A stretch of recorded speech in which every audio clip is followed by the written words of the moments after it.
because you have all these stars out there. They're just going to be jacking up a bunch of threes. Last night wasn't new. This game was made for the fans. The reason why people would tune into this game is to see LeBron and Steph pair up. People want to see those matchups. They always did. There is a path. It's no more two timeline, this or, deep down in the future, 4, 5, 6 years. No. We know what we need to do this season, next season, and the season after. We want to compete for titles. Draymond Green thinks they can do that with the acquisition. This is what he had to say over the weekend, Nick. It raised a lot of eyebrows and ears. Shout out to Jimmy Butler. Completely changed the belief of this team. We started off the year great, and everybody believed. And then continued to believe even though it was going rough. But at a certain point, it don't start going right. You start to lose that belief. And we did. It's like Jimmy was like life support for me. Just came and injected a bunch of energy, a bunch of belief into this group. Because of the leader that he is, because of the talent player that he is, because of the guy and dog that he is. And, like I told the guys, we can all fall in line. It's a great guy to follow. Like I said, that belief that, he's brought back to this team. I'm sure you can see it watching. And to me, when I'm watching, it looks different. When I'm playing, it feels different. Well, if you get playoff Jimmy and you have Stephen Curry there and you're in a play-in game situation or hell, a first-round series, let's say your opponent's, I don't know, the Denver Nuggets or, just the Oklahoma City Thunder. I don't think either of those teams want to face a team that has those two players going up against. They'll feel good about their chances, specifically the Nuggets because they've won a title. But if you're the Thunder, you're a young and up-and-coming team, it's like, I grew up watching those guys. I know what they can do. There is a level of fear factor there still. Now, am I going to pick them to win the whole damn thing? Probably not. At least not this season. We'll see what they do in the summer. But for right now, Jimmy Butler gives belief and clarity to a franchise that desperately needed it. Mike Dunleavy and Joe Lacob desperately needed this. Spadone, what the Jimmy deal did for the Warriors was it gave them hope. Prior to the deal, they didn't have hope in that the Warriors, from now until the end of time with this group, will only ever be judged on titles. This team, the way it was constructed prior to that Jimmy move, they weren't going to win a title. I'd still tell you right now, they're not going to win another title. But I don't think, I didn't think that when they made the Wiggins move and that team, I didn't think they were going to get close to another title, and they did, the bonus title, as Bonte loves to hear. But what Jimmy provided was a hope that things can get better, not just in the short term, the rest of this year. Spadone, from the moment they made that trade and they gave him the money, I've always thought the Warriors' best chance for another title was next year. Immediately, you went, all right, well, this team's like a 500 team. Maybe Jimmy gives them a boost. He has certainly so far. But I don't think that you can turn it around in 20 or some odd games and get to a point where you go, okay, well, get Kuminga back and let's make a run at this thing. I think the playoff games, if they get there, can be more fun because of it. I have always believed, dating back to a couple weeks ago when they made the move, when you pay Jimmy and you get to the summer, you decide whatever you're going to do with Kuminga. But with the assets the Warriors still do have in Kuminga and in those picks, they have enough to get one more guy. So while I agree completely, what the Jimmy move did was provide clarity, a pathway, whatever terminology you want to use, it opened up the next couple years. I still think there's one more move they can make that makes them even better than the group we see right now with Jimmy Butler on top of Steph and Draymond. Is it like a sexy move? Is it a huge name move? Is it something that's going to be, because let's be frank, they were in a conversation with Lauri Markkanen last summer. They were in conversations with Paul George. They ended up with Kyle Anderson, D'Anthony Melton, Buddy Hield. Two of those guys are no longer on the team, and Buddy Hield is on his way out of this team. Oh, my. Yeah, it's bad. The highlight of Buddy's tenure with the Warriors was a three-point contest. Hey, he was so close. Steph was right there on the sideline. We haven't even mentioned that, by the way. Buddy Hield coming up just short in the three-point contest. Tyler Hero being the winner of it for the Miami Heat. Tyler Hero walking out there with some swagger last night in those starting line or lineup introductions. Yep. Oh, my gosh. But Do I think it's a big move? It could be. If you're Give me some names, Nick.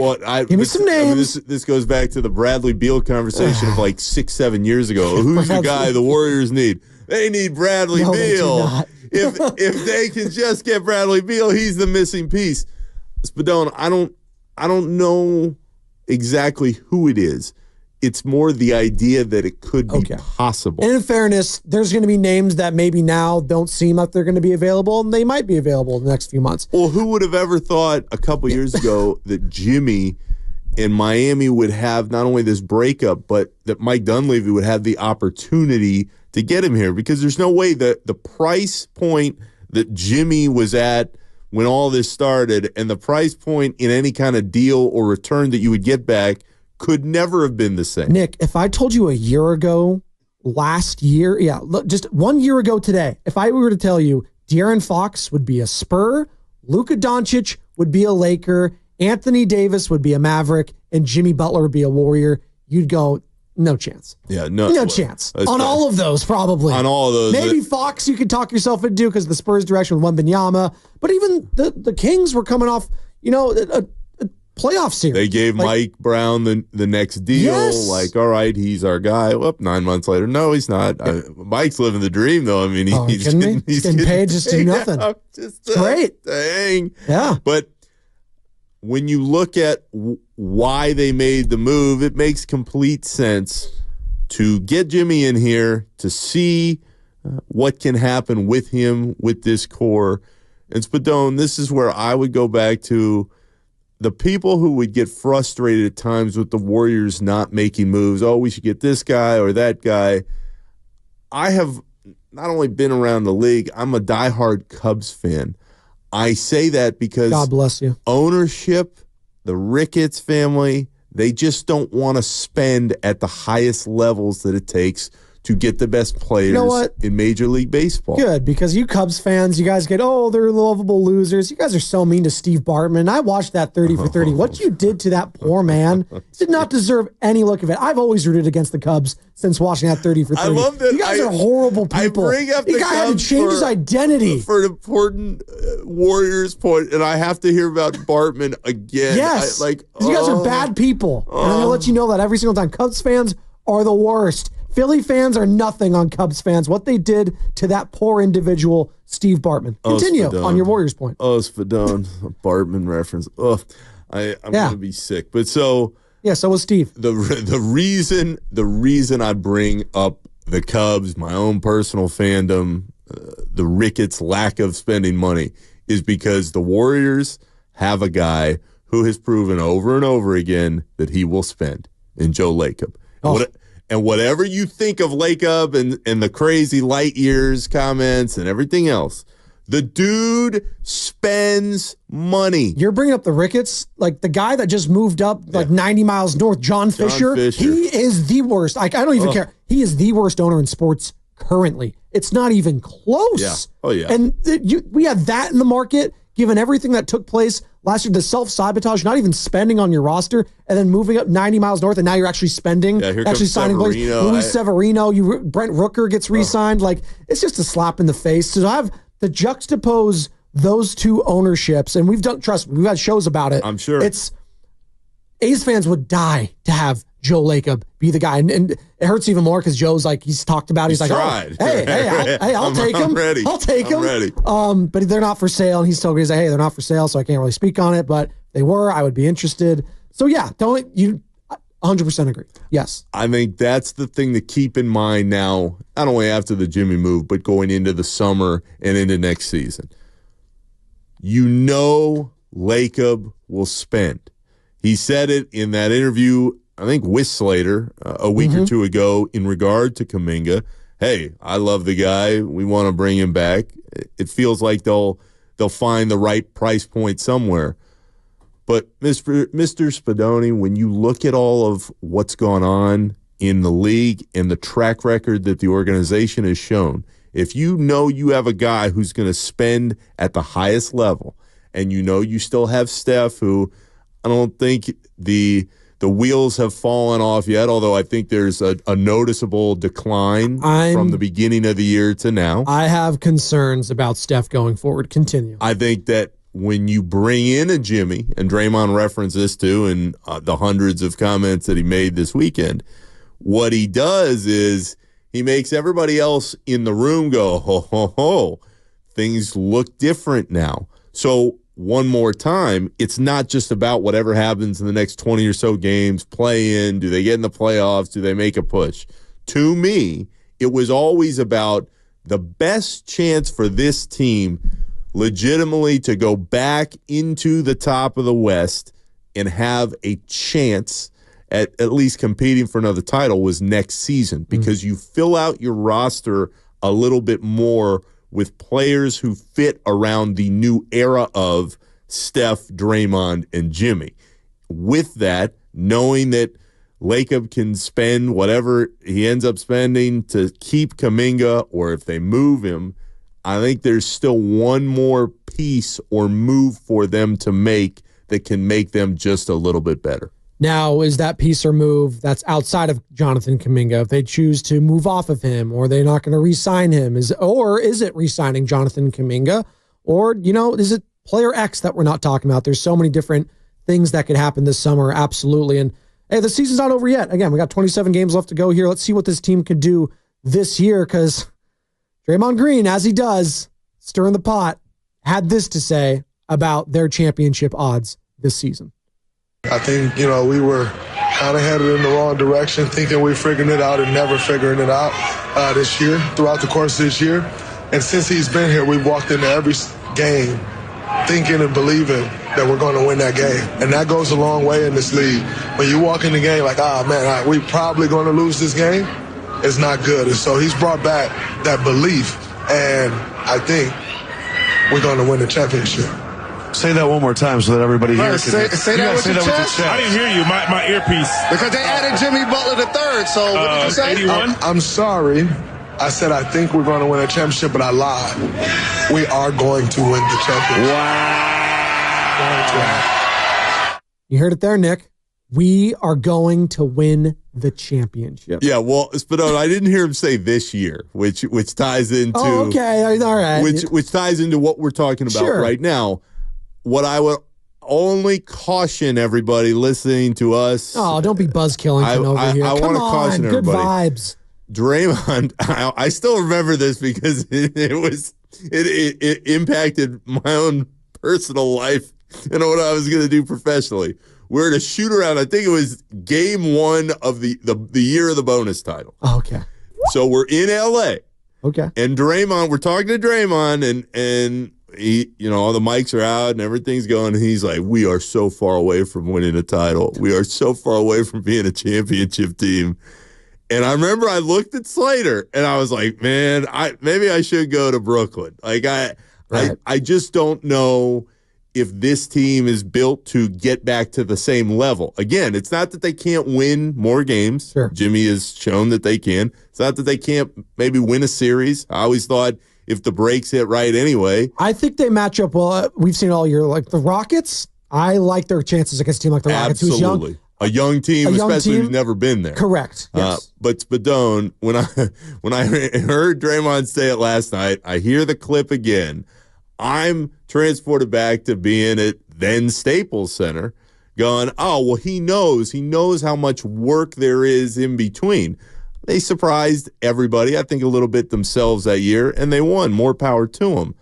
I think there's too much ground to make up this year in such a short amount of time to think that they can go from being this 500 team, add one guy, and go back to winning a title again this year. Where I think there is credence to what Draymond is saying is, hey, can we win another title with this group if we build out the rest of the roster with guys who fit over the next year, maybe two? Yeah, I think it's within them. It's just such a tough turnaround to make it happen on the fly after a move of that magnitude.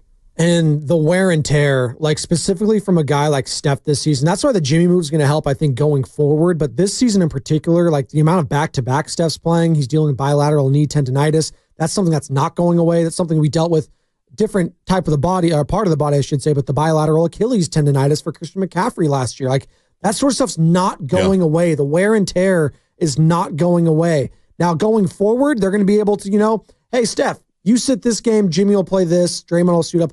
They'll be able to sparse these things out, right? But for this season, what I've seen with the wear and tear from Steph, that's why the All-Star game came at such a great time for them.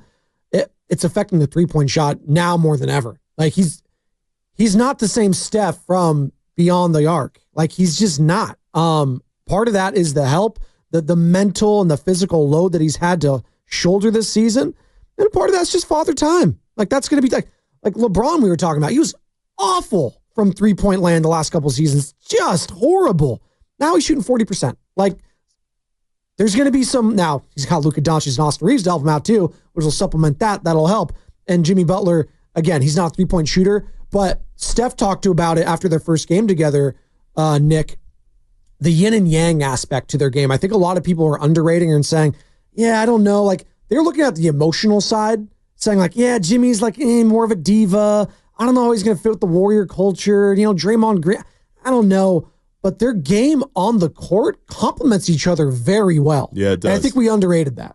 It really does, Spadone. And you can see as each game passes, everybody's getting more comfortable with one another. On top of the belief, which is huge, and Steph saying, hey, things are easier, which they are. Yeah.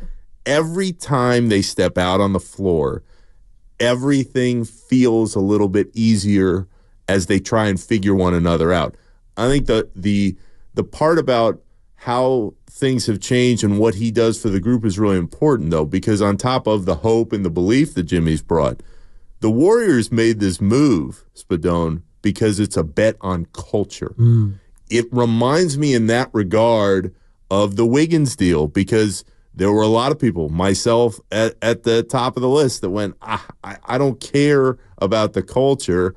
I've seen Wiggins enough to know that you're just not sure what you're going to get out of him night to night.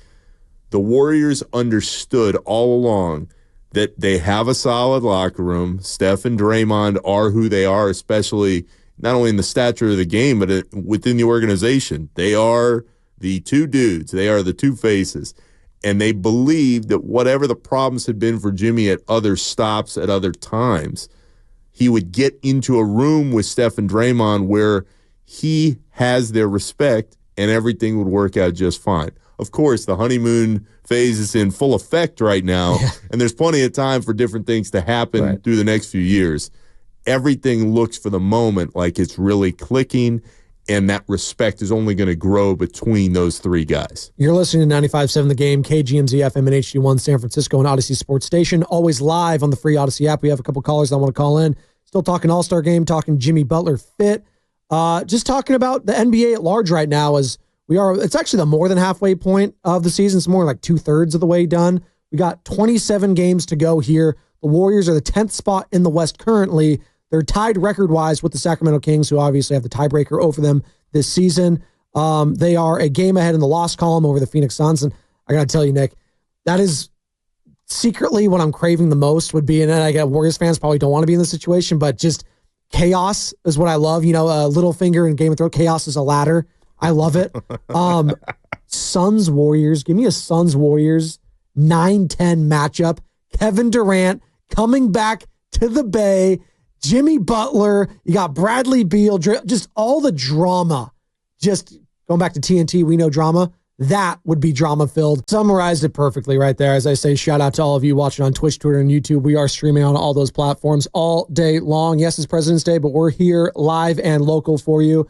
And that's brought to you by Golden State, serving the Bay Area for 3 generations. When you succeed, we succeed. Visit goldenstatelumber.com.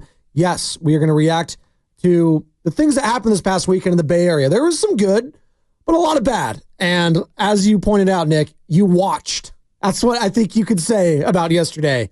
You watched. Didn't know what I was watching half the time.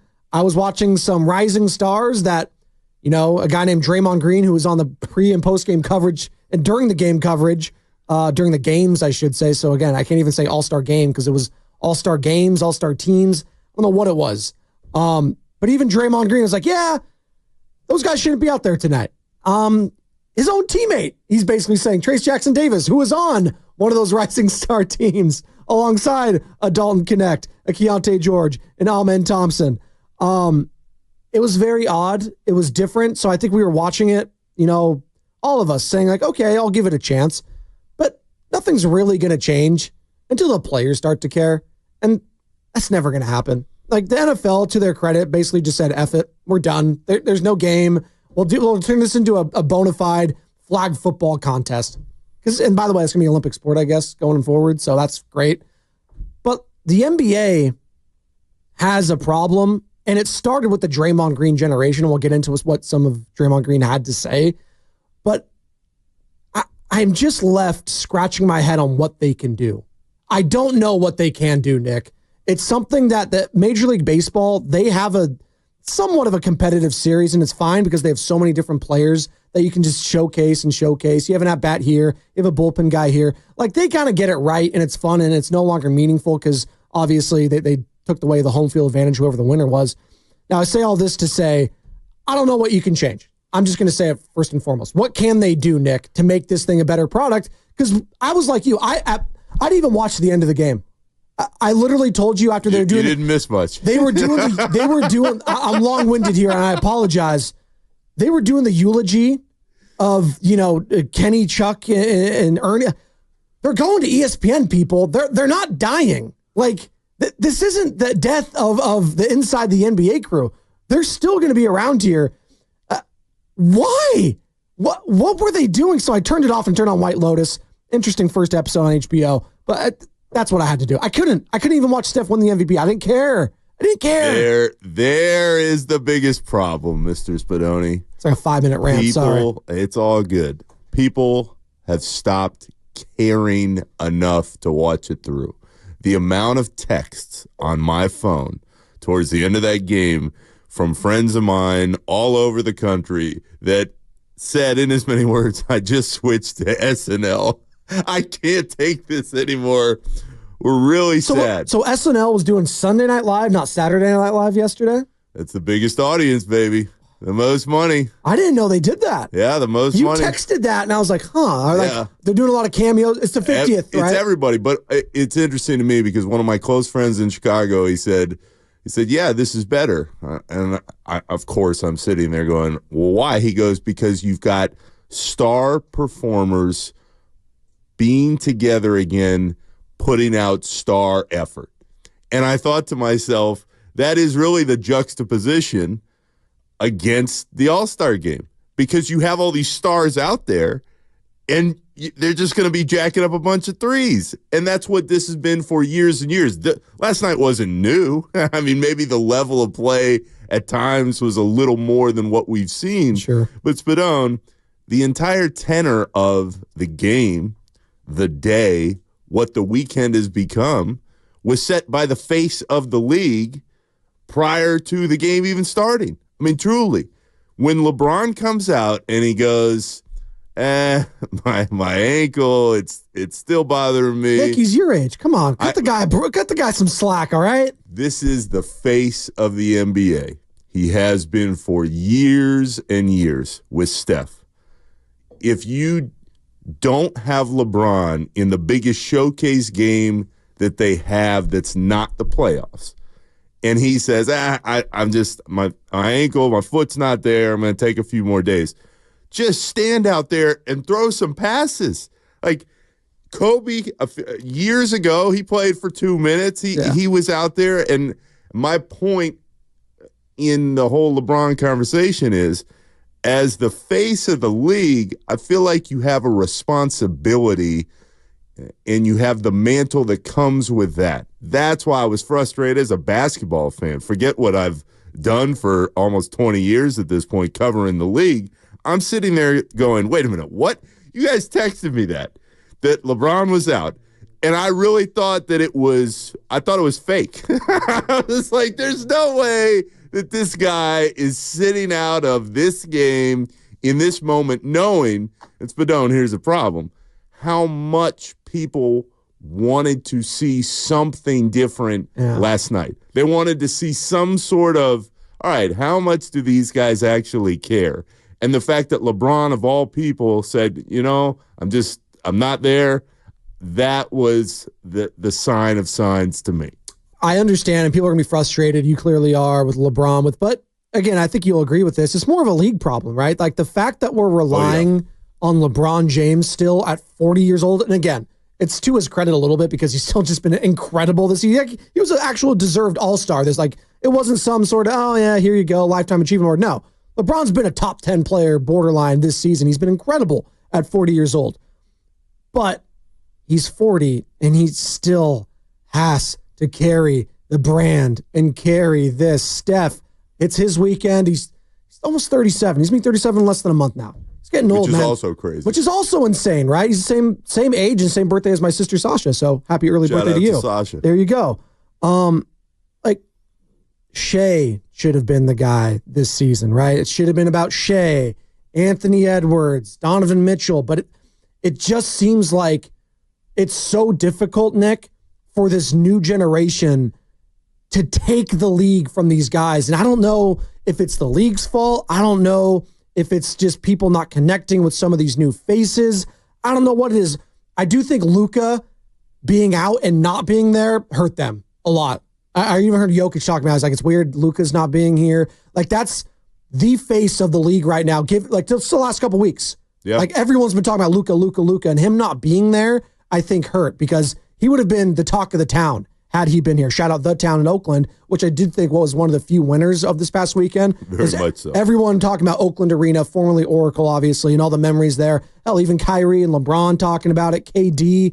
I thought KD came off great this weekend saying he loves the Bay. The Bay still loves him wherever he goes. There's a lot of Warriors fans that still love him. I thought that was great to hear. But when you have, during your broadcast, again, I keep going back to Draymond, and, I'm just going to let Draymond talk because I think he resonated with a lot. That's exactly the way Draymond wants it. There you go. This is what, Draymond, the guy, the face of this weekend alongside Steph Curry, one of the faces of the Golden State Warriors on the broadcast for TNT and Turner Sports, talking about the format. You work all year to be an all-star, and you get to play up to 40, and then you're done. This is so unfair to Victor Wembanyama, who just took this game really seriously, Shai Gilgeous-Alexander, who just took this game really seriously. When you talk about chasing after the points records, Melo and Kobe and all these guys who've had great scoring nights, they don't get the opportunity to do that with this game. Also, we can watch some rising stars. We're about to watch the Olympic team. Now we get the treat of watching the Olympic team play against a U19 team. Come on, what are we doing? This is ridiculous. I wasn't as mad as Draymond was about this because, for me, it's all a spectacle. He's an athlete, though, so he's looking at it from his perspective. He thinks it's disrespectful for the likes of a Dalton Connect to be on the same floor as a Stephen Curry when we're highlighting the achievements.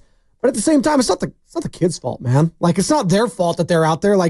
And what bothered me a little bit, and Sam put this in the thread, I was like, if you're the rising stars, shouldn't you have tried way harder?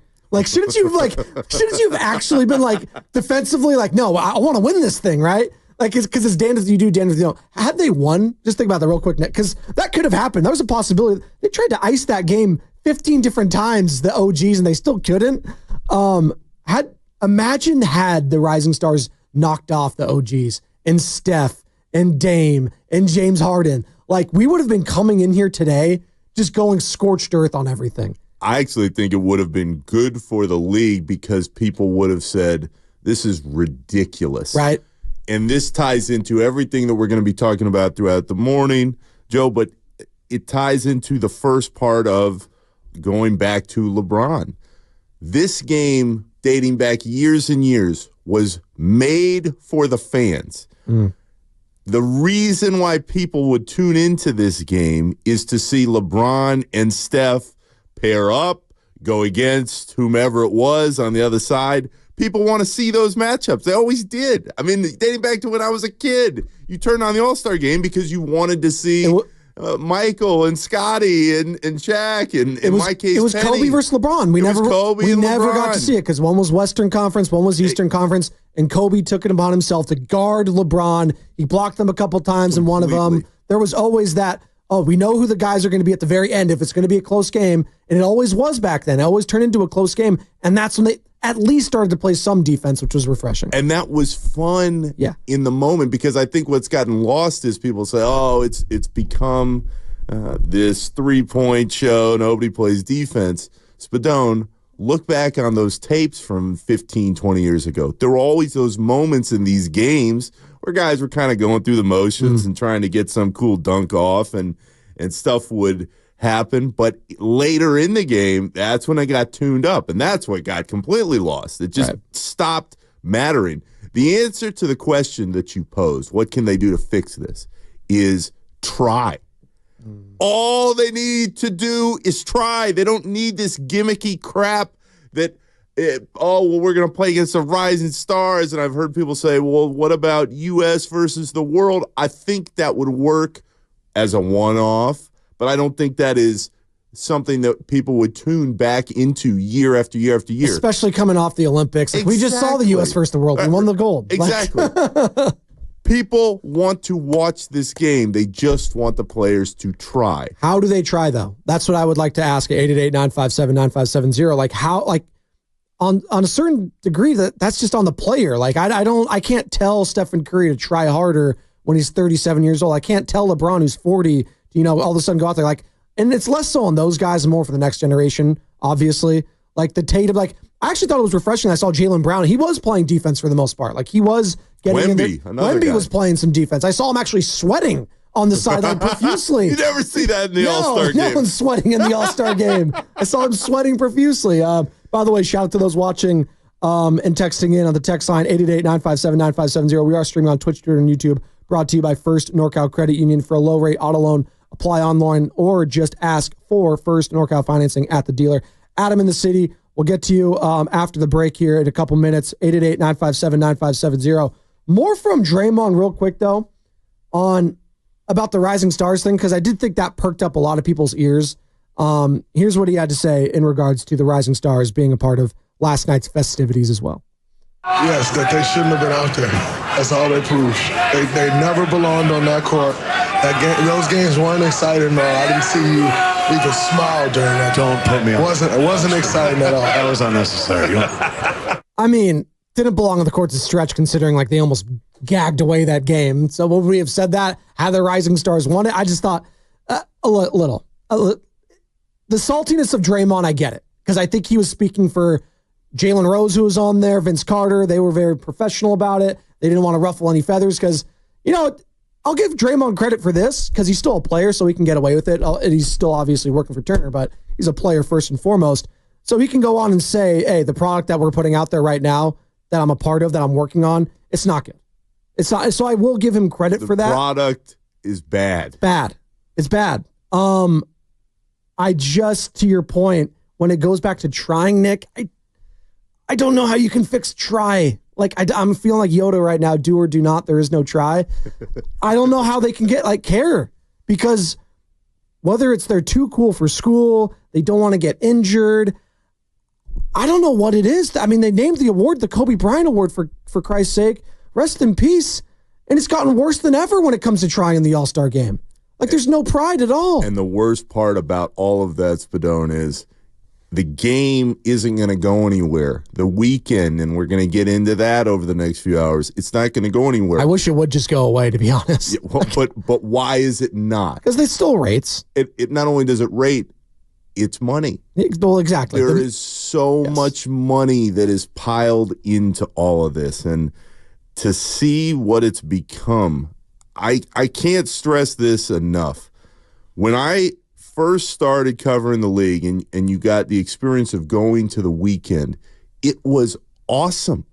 There was access. You could talk to players.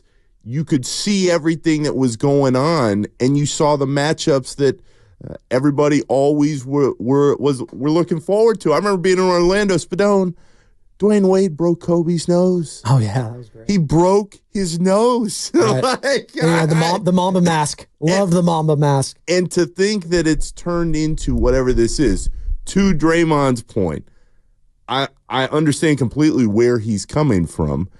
And I'm watching Dalton Connect and Dunn from the Suns. He's looking good, Connect. Go back and forth against Steph and KD and Tatum. I mean, you don't want to watch that. People say, oh, it was competitive. You watch the All-Star game on Sunday to watch the stars of stars. Yeah. Those guys did not belong in the moment. But, and Charles Barkley got to this a little bit later. Yeah, we'll get to that. There's not enough of an ownership from the players within to get this game back to the place that it needs to be. 888-957-9570. I want to get your thoughts, ladies and gentlemen, on the All-Star Game weekend, the festivities. What did you like? What did you not like? There wasn't a lot to like, but again, I did think Oakland came out of a winner this weekend. All the memories at Old Oracle Arena, now just Oakland Arena, I should say. This weekend, as I'm joined by Nick Friedel all week long here in studio, Joe Shasky in Hawaii 5-0. He is enjoying it. First time in Hawaii for Joe. You frequent the islands, Nick? Once, okay. And it was one of the prettiest places I have ever seen. Which island? Maui. Okay, beautiful. It was. I mean, they're all beautiful. So it was awesome. Although I have to chuckle and shed an NBA tear thinking that one of the first times the first time I was supposed to go, Syracuse was playing in the Maui Invitational. It's all set up. And I was covering the Bulls. They were out on the West Coast, and Derrick Rose got hurt again. And so Derrick. Maui went bye-bye. So no. I hope the Shask is enjoying himself out there and getting his fill of all that is Maui and everywhere else. Yeah, he's going to Maui and he's going to Kauai. Well, I've been to Kauai, which is the beautiful green island. Where a lot of people honeymoon. It's because more secluded, it's more green. It's not as it doesn't have a city vibe to it. Very nice. So shout out Joe Shasky and the Shasky family that are all out there. So shouts to him. I did want to say this because my timeline was, if it wasn't dominated by just people hating on the NBA All-Star Game, Nick Friedel, it was everyone loving what was going on in hockey, which I guess I'm going to bring Sam Lemon in here too, because we were talking about this last week. They did away with the normal NHL All-Star Game. And it was the same weekend, obviously, same week as the NBA. It's called the Four Nations Face-Off.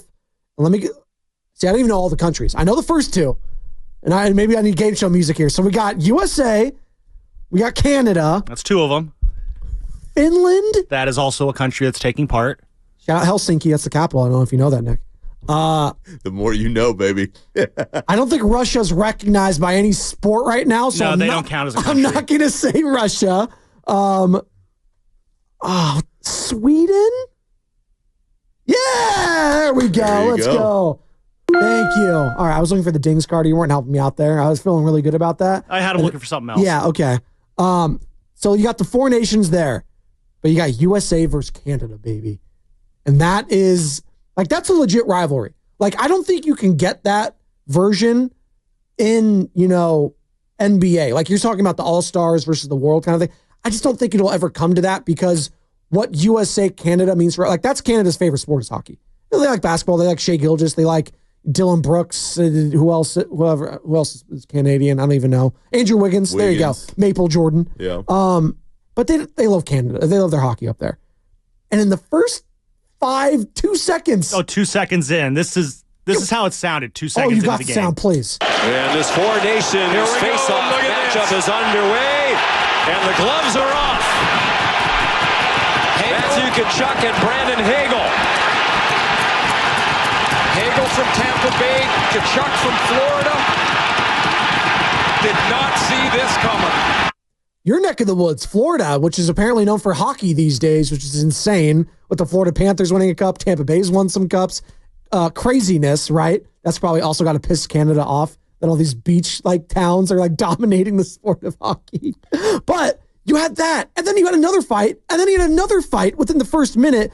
USA, Canada. I don't care if it was contrived. I don't know if they talked about it before, but it got my attention. It was fun. I know Sidney Crosby was taking parts in it, one of the greatest players in the history of the sport. Yep. And they never lose.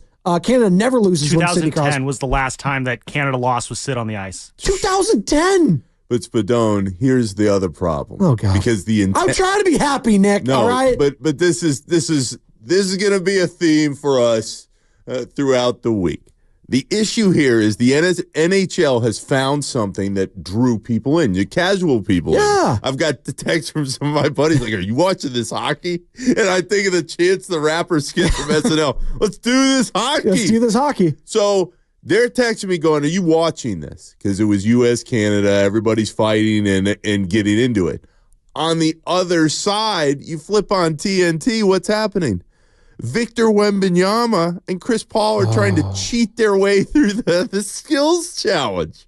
We talked about the tenor of yesterday of All-Star Weekend, at least to me, is set when LeBron flies in, does his press conference, and it's like, oh, yeah, by the way, my ankle's still bugging me. I'm not going to be out there tonight. And I talked to one of my friends who was in the room. She said there was like an audible gasp, like, huh? What? Because nobody looks at the All-Star game, which is the problem, of course, that we've talked about all morning, and says, oh, this is some strenuous activity. Right. Just get out there and do what you can. But the tenor of Saturday, Spadone, was, all right, the skills competition that I've never in my entire life heard anybody go, hey, you know what I'm really looking forward to All-Star Weekend? The skills challenge. Well, speaking of LeBron, they wanted him and Bronny to do it. Remember, the league was just like, oh, can we get Bronny and LeBron? And both of them like, no, that sounds awful. Because nobody cares, especially about that. No. But what the NHL did was very smart. They said, because they've already been through all these iterations of what people want the NBA to now get into, U.S. versus the world and young versus old, all these different reasons.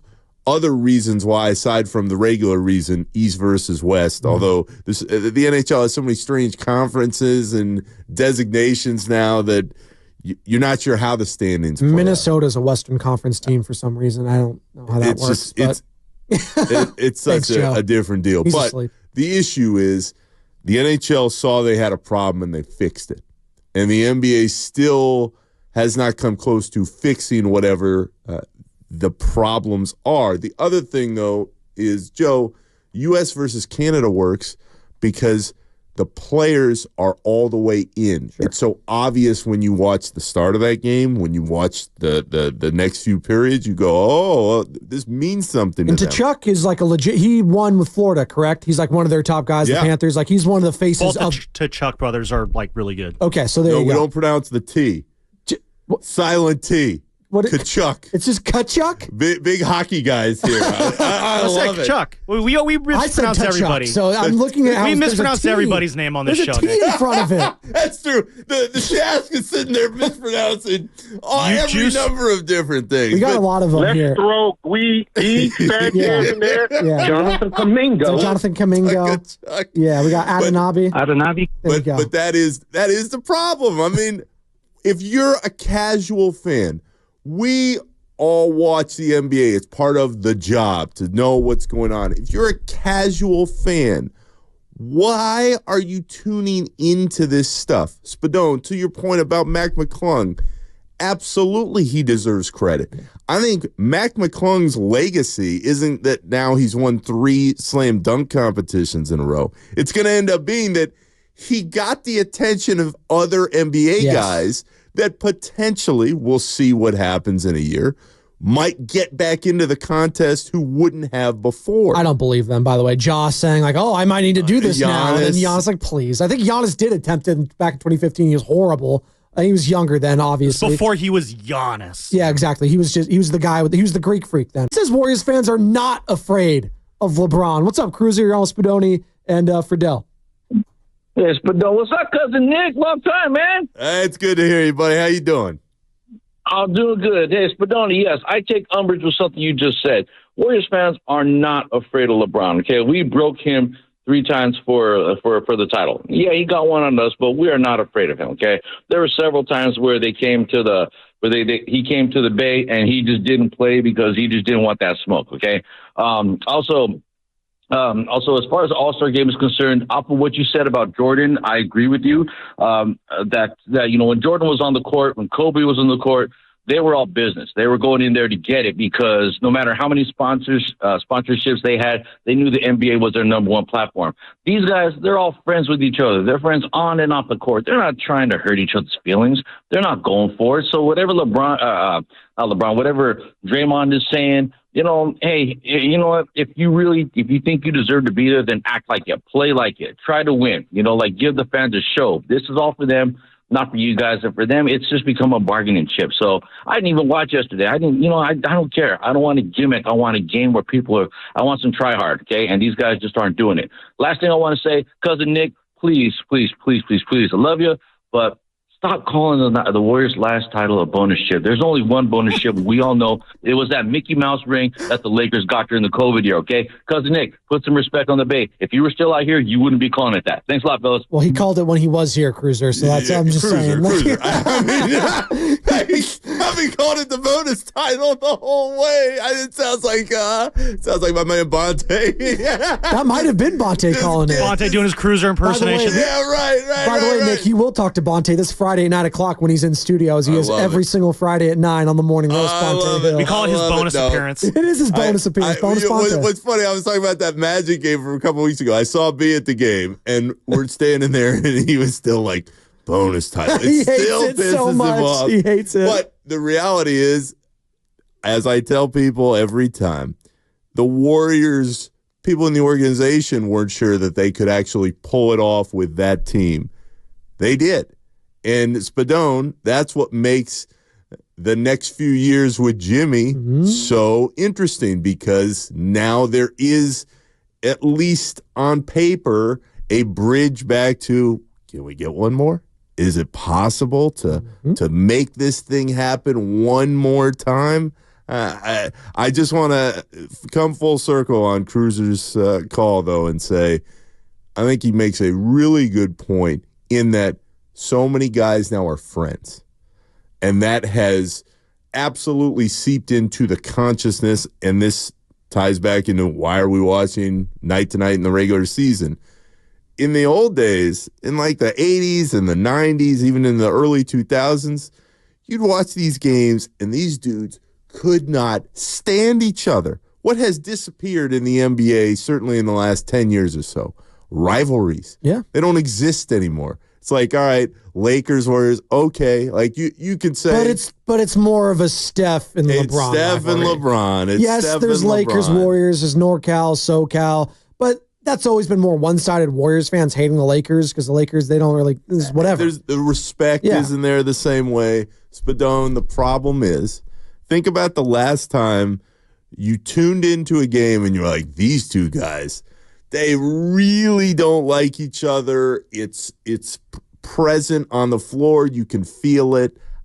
You just don't see that in this era, and it ties into why so many different guys off the floor now have all these relationships, and it's taking away from the intensity sometimes that NBA fans grew used to seeing year after year with the same guys staying on the same teams, which is another huge part of this, and building up that animosity that comes over time. Well, and I think this gets harped on because I do take umbrage with it a little bit. You're a millennial, I'm a millennial, but we somehow get like, we're the ones that get crushed for this because it's like, oh, it's a participation trophy society we're living in now. Oh, yeah. It's all our well, first and foremost, it was our parents. They were the ones that gave out the participation trophies. So whatever generation before us, what was it? Not the boomers per se, but I guess some parents were boomers here. But the ones that's after that, Gen XYZ, LMNOP, I don't know what we're at. But it's the generation prior to the millennials that you should be mad about. But even then, I do think it's a little overblown. It's like because people are friends now, and I think it did coincide with social media because there is so much more access. People like being friends on Instagram. It was MySpace, then Facebook. And then we're so connected now through social media. It was just easier to connect through people. Now we have all the same agencies. We're doing the same brands together, right? So I think it's all of that. Plus, again, to your point, it's image with everything. No one wants to be the bad guy anymore. And I do think there is a lane still. If you wanted to be the bad guy and Dylan Brooks. But Dylan Brooks isn't to the level of a LeBron. But exactly. But I'm going to watch Dylan Brooks because he's going to do something to try to get under someone's skin. Well, and then he's going to say something, which also doesn't happen. Now he's going to have egg on his face because he's going to say it to LeBron or Steph, and he's going to absolutely eviscerated by those guys again. But it's interesting. It's fun. I'm going to talk about it. But to your point, there used to be all those guys that leaned into the bad boy image. The Pistons back in the the late 80s. I wasn't alive for that. But that was the thing. Not only could the Lakers not stand them, the Celtics couldn't stand them, the Bulls couldn't stand. Everyone hated that team, right? Like the NFL, we don't like the Chiefs, but it's not because I don't hate Patrick Mahomes hasn't done anything for me to hate him. Like Travis Kelce, he dates Taylor Swift. He's a nice guy.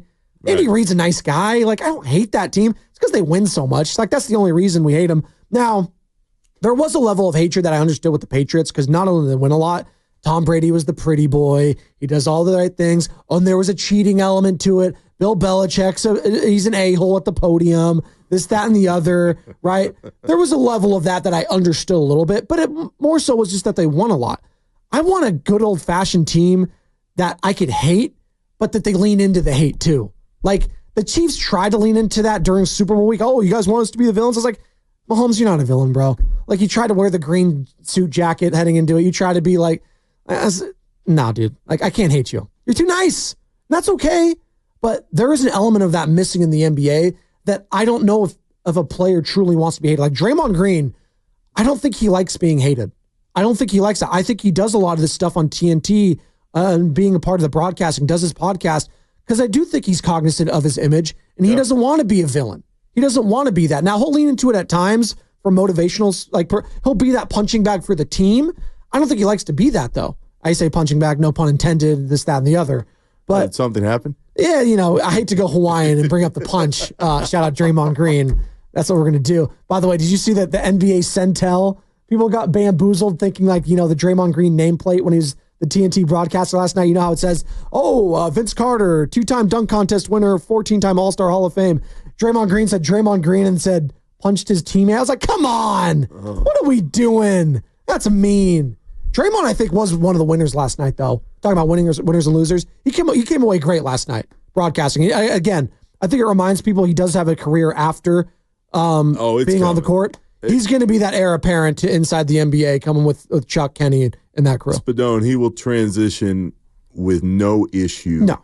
Because he's not afraid to give an opinion. And what's interesting as we have this conversation is it just feels like so many people in the league nobody wants to really piss each other off. Yeah. Whether they're friends, they're rep by the same agency, whatever it is. But it is interesting bringing up Draymond's comments again because I do think he came across well. It will be something that is memorable about the conversation of this particular All-Star weekend in the Bay. I thought my old colleague Richard Jefferson had a great tweet about this. Drip, drip. There we go. Richard said last night, hey, you can't get mad at the guys who are in the game now. You can't get mad at the rising stars or the young players who had the opportunity to be out there.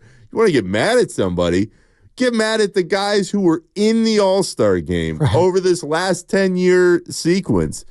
And it looked like nobody really cared. Maybe they enjoyed the ability to be called an All-Star and earning that right. But then you'd watch the game and you go, what the hell is this? This is not interesting. It's a boring product. And these are the game's best players that there are. So I thought that part, as Draymond's comments started to filter through social media and the consciousness of fans who were consuming the game, was really well said, because this isn't on this young group of guys who got the chance. This has been built up for years and years, and count me in the group, Spadone, as I watch what's happening. I don't think the NBA can get this back. No. I don't think that all of a sudden in a year or two, the next wave of players, even when LeBron and Steph do go and they're not performing out there on the stage anymore, I don't think guys are going to suddenly go, all right, well, let's try again. It's gone. I'd be shocked happily to be like, it really did change. And Wemby, he started playing defense, and everybody else followed. In a couple of years, it's going to be, Cooper Flagg, he's really going to try this year alongside Zion Williamson, right? If he's in shape enough to get there. if he can actually be out there on the floor. I wanted the Warriors. I was part of the group that said trade for Zion if you can. I don't think they were ever going to sell him or trade him. That's what it sounded like reading the tea leaves. We were talking about it at Thanksgiving. Exactly. I called and said, hey, is it? And you were saying you saw him and the shape, he wasn't there, this, that, and the other. I was just saying, I know. I'm still in on Zion. I'm not giving up on the guy yet. All right? I'm not giving up. You do not want any piece of the Zion experience. He can't stay out there. The shape that you need to be in to perform as an NBA player. They're not even letting him play back-to-backs now. No, exactly. They're not even letting him. Night to night, the greats of the game, the LeBron, Steph, KD, the faces of this game in this era, they have become this great because night after night after night, for years, they played at the same level. And I know people hear that and they'll go, what about when LeBron sat out in Miami and took a vacation in the middle of the season, blah, blah, blah. Not the point. Okay. They prepared their bodies to a place where in most normal years, they're playing 70, 75 games every time. Did you watch the Starting Five doc on Netflix where it chronicled? It was like the receiver doc for the NFL. But I still haven't watched them all yet. I've seen part of the clips, though. Right. One whole episode is basically what LeBron does pre, post, during the week on his body alone. It's incredible the amount of effort and time that guy puts in. And, like, it's not a coincidence. I know a lot of people say, oh, he's doing this, he's doing that, he's on human growth hormones, he's doing this. Like, okay, first and foremost. Is that what people are saying? Yeah, people are saying. There's maybe some hosts of the station that think he's on HGH. I don't get it. Listen, the guy he's 6'9", and he spends a lot of money on his body to make sure it's okay. All right? And there's a part of that. Some players don't want to do that. That's fine. Some people don't want to do that extra grind, but that's what separates the Kobes, the MJs, the LeBrons, the Stephs, the amount of care they put in their body. Like, LeBron's getting older, so I got to slim down. I got to be more quicker than I am strong. Steph, he's a smaller guy, so he's actually going to sacrifice some of his speed for strength as he gets older because he is smaller. He has to bang with some of these younger players, right? So there is a level of respect that I have for those guys. And if Zion, and again, we're talking about Luka Doncic, what was one of the big talking points last 2 weeks? Luka's fat. Oh, he doesn't have the work ethic of these guys. I was like, which is ridiculous, by the way, because even fat Luka on one leg took that team to the NBA Finals. Like, what are we doing here? Like, was it Russillo who was like, I don't care if Luka's out there smoking cigarettes in the middle of the floor. Facts. The dude is unbelievable. Menthols for all I care. I don't care what it is. Some Pall Malls, all right? Like, just go out there and do whatever you got to do, Luka. All right? And the lasting image of whoever it was it Nico Harrison that was taking the beer from him? Was that Nico? It was Michael Finley. Michael Finley. I keep forgetting. I was like, who had just taken the beer from him after they clinched the Western Conference Finals against the T-Wolves, taking the beer from Luka, enjoying with his dad by all the people. It's just, that said so much about how they feel about him in hindsight and in that organization going forward. I'll say this. I haven't given up on Zion.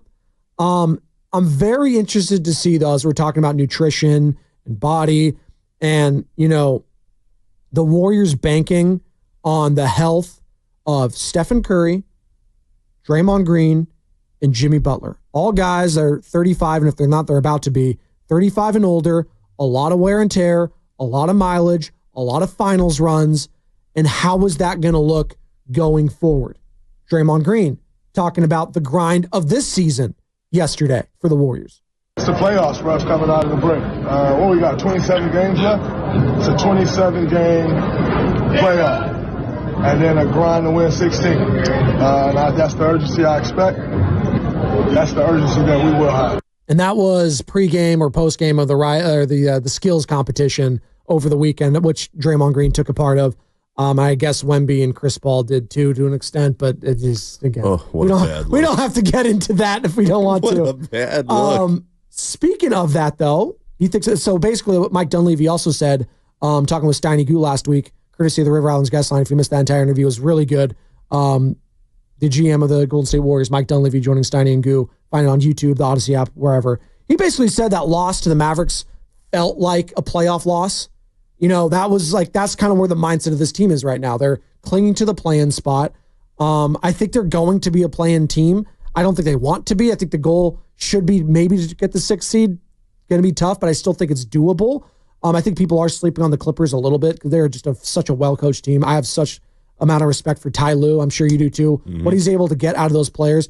What are you going to get out of Kawhi? I don't know. James Harden, I think, has actually been surprisingly a very positive for them this year. Obviously, he's in the All-Star game. Norman Powell should have been an All-Star. I feel like he was incredible, which is crazy if anybody to say, should right? be pissed off at LeBron last night, Norman Powell had his chance. right? Sabonis. Yeah, right. They had their shot. Real quick, I scoff at that. He's like, oh, well, Sabonis. And I was like, I don't give a damn about Domantas Sabonis or Norman Powell if I'm a couch. Stop. I don't care, all right? No offense to those guys. No. I'd rather see LeBron in street clothes than I would those guys on the court. I'm sorry. I'm sorry. And again, if you're LeBron, just stand there. Just stand and make some passes. People are paying all this money and they're tuning in to watch you. Ball, right? And just fade away just three. Throw up a couple shots. All right, I'm done. I'm out. Spadone, there's so much for us to get into, which is great. What I would tell you quickly on some of the topics that we've hit on. One, as far as Steph, Draymond, and Jimmy holding up. Yeah. I've covered Jimmy his entire career. What scared me, if you're a Warriors fan, isn't that Jimmy's going to come out and dominate. I thought from the beginning, if he got here and he got paid, which he absolutely did, it would work. What scares me for Jimmy is the wear and tear on those knees for years and years and years. It's not that Jimmy still can't play at an incredibly high level. We've seen in the last week. He absolutely can. It's that when you get into the regular season, does something happen where he has to miss some time? And then how do you pace him to get him ready for what's coming, for what the Warriors hope will be an extended playoff run? The other part to Jimmy, and there's so many different layers that will hit. You asked earlier, is there a player out there who is comfortable being the villain? Draymond, for the antics that he's created and for the stuff he says and does sometimes on the floor, people go, oh, well, he could do it. But I'm with you. Having been around him and watched his own growth through time, I don't think that's something that he wants. Mm-hmm. He'll say stuff that's going to upset people, but that's not something he's going after. I tell you, at least from what I've seen through the years, the person who would be most comfortable as the villain for the league is Jimmy, because he's gotten pushed out and or moved from several different places now. He only is going to beat to the tune of his own drum always. It's not to say that he doesn't have respect for his teammates or the people around him, especially, again, in Jimmy's mind, the respect that comes when you get the next contract. But Jimmy Butler has no problem being the guy that people love to hate. I've always thought he played his best when people got on him about any number of different things because it brought the best out of his game.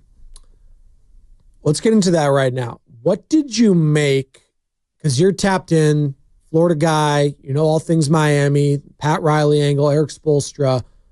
What did you make of everything that went down the last, 9-10 months, where it felt like ever since the comments made by Pat Riley at Jimmy after the playoffs last year, when Jimmy was talking that talk while sitting on the bench, it was the Knicks or whoever he was talking about too, this, that, and he was going at Josh Hart. He was going at Josh Hart. That's who it was. Thank you, Josh Hart. And then he says, for Jimmy to say that, I think we have the sound of the system. It's basically Pat Riley saying, hey, for Jimmy to say that, he needs to shut up. Just don't say anything. You're not a part of the playoffs. And ever since that, it was all downhill. And I think there's probably more to it than that. And it could be money. It could be a lot of things. He wanted an extension. But where did it go wrong in Miami? And should Warriors fans be concerned that could happen here, even with the security of that 2-year contract extension? Where did it go wrong? Spadone, I have covered Jimmy since the night he got drafted by the Chicago Bulls. I've watched him develop into, he's a Hall of Famer. Yeah. I mean, Jimmy Butler absolutely is going to the Hall of Fame, which is shocking to think that this scrawny-looking kid out of Marquette would turn into a Hall of Fame player. He has. It is a credit to the work he's poured in over the last decade and a half. Where did it go wrong, though? In Miami, they didn't want to pay him. Jimmy Butler. Simple as that? It's simple as that? There are other parts to it. I have no doubt the Riley thing got to him. But Spadone, Jimmy, again, going back to the beginning, he equated respect with the contract, the money. He wanted to get paid. He wanted the Heat to say, here you go. Here's the max extension, 2 more years. We're going to build around you and keep going. 1. 2, I think Jimmy just wanted some more help. Jimmy saw what he had done, and anybody who watched in the bubble and a couple years ago when they made that run, Bam Adebayo, Hero got hurt at the end of that second run to the finals, but there just wasn't a lot of consistent help around him. He was carrying those teams to that place.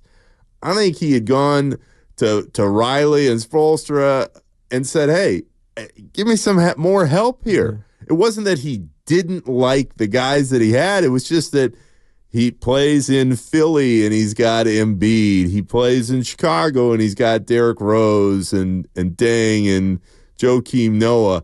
He knew early on, and now we're going on the whole Jimmy tour, but he never thought that Towns and Wiggins were going to be the pieces that he would need to get to some kind of title. So Jimmy looks at this Miami team and says, I want to get paid. You're not going to pay me, and I want some more help, and you're not giving me that much more help.